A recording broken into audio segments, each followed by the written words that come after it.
ദേ ഈ നെക്ലസ് നോക്കിക്കേ, എന്തൊരു പൊലിമയാണല്ലേ. Stylish look and feel. Light weight ആഭരണങ്ങളുടെ ഏറ്റവും മികച്ച ശേഖരം Trinity jewellers, Thoppumpady.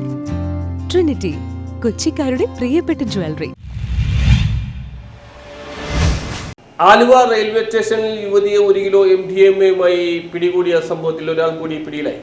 Aluva railway സ്റ്റേഷനിൽ യുവതിയെ 1 കിലോ MDMA-യുമായി പിടികൂടിയ സംഭവത്തിൽ ഒരാൾ കൂടി അറസ്റ്റിലായി. മട്ടാഞ്ചേരി കപ്പലിന്റെ മുക്ക് താഴകത്ത് വീട്ടിൽ സഫീർ എന്ന 35-കാരനെയാണ് റൂറൽ ജില്ലാ ഡാൻസ് ഓഫ് ടീമും ആലുവ പോലീസും ചേർന്ന് അറസ്റ്റ് ചെയ്തത്. ബംഗളൂരു മുളശ്ശേര നഗരിൽ സർമീൻ അക്തർ എന്ന 26-കാരിയെ ആലുവ റെയിൽവേ സ്റ്റേഷനിൽ വെച്ച് പിടികൂടിയിരുന്നു. ഇവരിൽ നിന്ന് മയക്കുമരുന്ന് വാങ്ങുന്നതിന് എറണാകുളം നോർത്ത് റെയിൽവേ സ്റ്റേഷനിലെത്തിയതാണ് ഇയാൾ. മലഞ്ചരക്ക് വ്യാപാരിയാണ് ഇയാൾ. യുവതിയുമായുള്ള ബന്ധം പോലീസ് പരിശോധിച്ചു വരികയാണ്. ആദ്യം എറണാകുളത്ത് ഇറങ്ങാനായിരുന്നു യുവതിയുടെ തീരുമാനം. പിന്നീട് അതിന് മാറ്റം വരുത്തി ആലുവയിൽ ഇറങ്ങുകയായിരുന്നു. സഫീറിന് കൈമാറാനായിരുന്നു പരിപാടി. ഓപ്പറേഷൻ ക്ലീൻ പദ്ധതിയുടെ ഭാഗമായി ജില്ലാ പോലീസ് മേധാവി ഡോക്ടർ വൈഭവ് സക്സേനയ്ക്ക് ലഭിച്ച രഹസ്യവിവരത്തിന്റെ അടിസ്ഥാനത്തിലായിരുന്നു പരിശോധന. ഈ പരിശോധനയിലാണ് രണ്ടുപേരും പിടിയിലായത്. വിപണിയിൽ 50 ലക്ഷത്തിലേറെ രൂപ വില വരും. കണ്ടെടുത്ത രാസലഹരിക്ക വാട്ടർ ഹീറ്ററിനുള്ളിൽ ഒളിപ്പിച്ച നിലയിലാണ് ഡൽഹിയിൽ നിന്നും മയക്കുമരുന്ന് കടത്തിക്കൊണ്ടുവന്നത്. കൊച്ചിയിൽ യുവാക്കൾക്കിടയിലാണ് വിൽപ്പന. ഡൽഹിയിൽ നിന്നും MDMA കൊണ്ടുവന്ന് ഇവിടെ കൈമാറിയ ശേഷം പിറ്റേന്ന് തീവണ്ടിയിൽ തന്നെ തിരിച്ചു പോവുകയാണ് പതിവ്. യുവതി സ്ഥിരം മയക്കുമരുന്ന് കടത്തുകാരിയാണെന്നാണ് ലഭിക്കുന്ന വിവരം. റേഞ്ച് DIG പുട്ട വിമലാദിത്യയുടെ മേൽനോട്ടത്തിൽ പ്രത്യേക ടീം രൂപീകരിച്ചാണ് അന്വേഷണം നടക്കുന്നത്.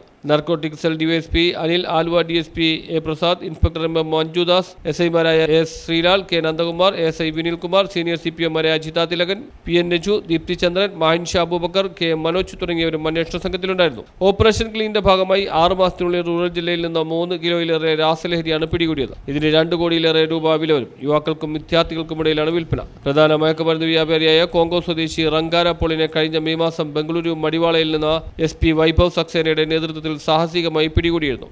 News bureau, Kochi.